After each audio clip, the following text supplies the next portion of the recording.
इस नई एक्सप्लेनर में आपका स्वागत है। आज हम एक बहुत ही दिलचस्प और सच कहें तो हम सबके लिए जानी पहचानी मनोवैज्ञानिक घटना पर बात करने वाले हैं। जरा सोचिए, हमारा दिमाग सालों पुरानी और बेहद शर्मनाक गलतियों की याद दिलाने के लिए हमेशा आधी रात का ही समय क्यों चुनता है? इस सन्नाटे में हमारे दिमाग में असल में क्या गूंज रहा होता है? चलिए आज इसके पीछे के विज्ञान को डिकोड करते हैं। क्या कभी ऐसा हुआ है कि नींद बस आने ही वाली और अचानक बूम, दिमाग किसी ऐसी बात को फ्लैशबैक की तरह दिखा देता है जो 5 साल पहले किसी पार्टी में हुई थी? कोई अजीब सी बात या कोई अधूरी रह गई बहस, अचानक से वही पुरानी बेचैनी फिर से हावी हो जाती है, जैसे वो सब कल ही हुआ हो। अजीब है ना? लेकिन सवाल ये है कि ऐसा होता क्यों है? तो आज हम इन बातों पर गौर करेंगे। रात का सन्नाटा, ये समझना कि ये दिमाग की कोई खराबी नहीं है, कॉग्निटिव इनकम्प्लीटनेस का विज्ञान, अनसुलझी भावनाओं का मनोविज्ञान और आखिर में कुछ आत्मनिरीक्षण। तो चलिए बिना किसी देरी के शुरू करते हैं। हमारा पहला पॉइंट है रात का सन्नाटा। दिन भर तो हम सब इतने व्यस्त रहते हैं, है ना? कभी काम, कभी फोन, कभी कुछ और। ये सारी चीजें हमारे दिमाग को उलझा कर रखती हैं। लेकिन जैसे ही रात का सन्नाटा छाता है, सारी डिस्ट्रैक्शंस खत्म हो जाती हैं। और सच कहें तो यही वो समय होता है जब हमारा दिमाग अपना असली काम शुरू करता है। उसे एक ऐसा शांत माहौल मिल जाता है जिसकी मदद से वो उन बातों को सतह पर ला पाता है जिन्हें दिन की भागदौड़ में उसने इग्नोर कर दिया था। अब आते हैं दूसरे हिस्से पर। ये कोई खराबी नहीं है। हम में से बहुत से लोगों को लगता है कि पुरानी गलतियों को पकड़कर बैठे रहना हमारी कोई मानसिक कमजोरी या आलस है। लेकिन सच तो ये है, और मनोविज्ञान भी यही कहता है, कि ये दिमाग का कोई डिफेक्ट या खराबी बिल्कुल नहीं है, बल्कि ये तो हमारे दिमाग की बनावट ही ऐसी है। इंसान का दिमाग कुछ इसी तरह से वायर्ड है, तो इसमें खुद को कोसने वाली कोई बात नहीं है। इस बात को ऐसे समझिए, एक तरफ हमें लगता है कि हम पुरानी यादों को सोच सोचकर खुद को टॉर्चर कर रहे हैं, बिना बात का अपराध बोध महसूस कर रहे हैं। लेकिन दूसरी तरफ विज्ञान का नजरिया एकदम अलग है। विज्ञान हमें बताता है कि मस्तिष्क वास्तव में इस शांत समय का इस्तेमाल एक बहुत ही खास मकसद के लिए कर रहा है। वो हमारी अनसुलझी भावनाओं को प्रोसेस कर रहा होता है।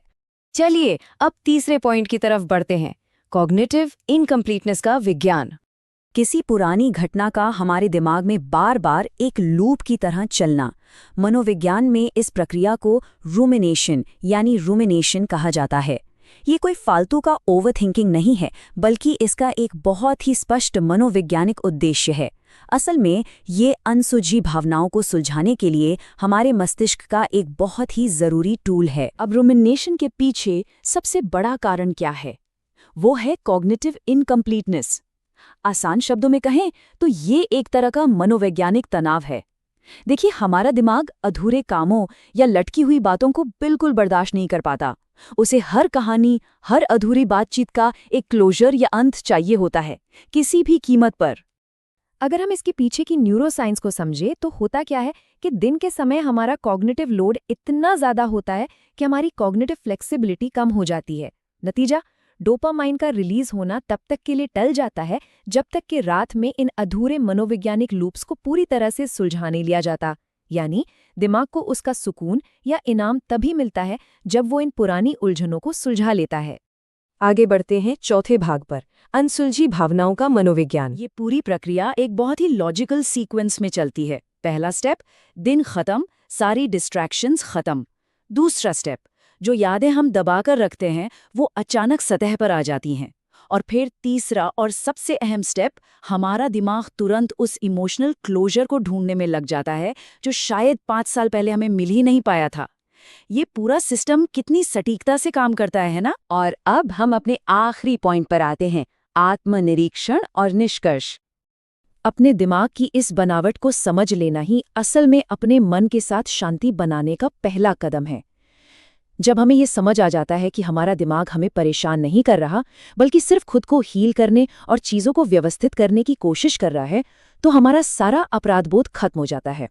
फिर हम इन विचारों से लड़ने के बजाय इन्हें एक परिपक्व नज़रिए से देखना और समझना सीख जाते हैं।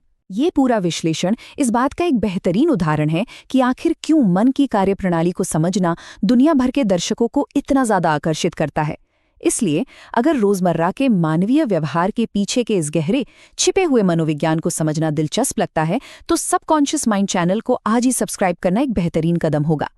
ऐसे ही शानदार मनोवैज्ञानिक रहस्यों को गहराई से जानने के लिए इस चैनल के साथ जरूर जुड़ें।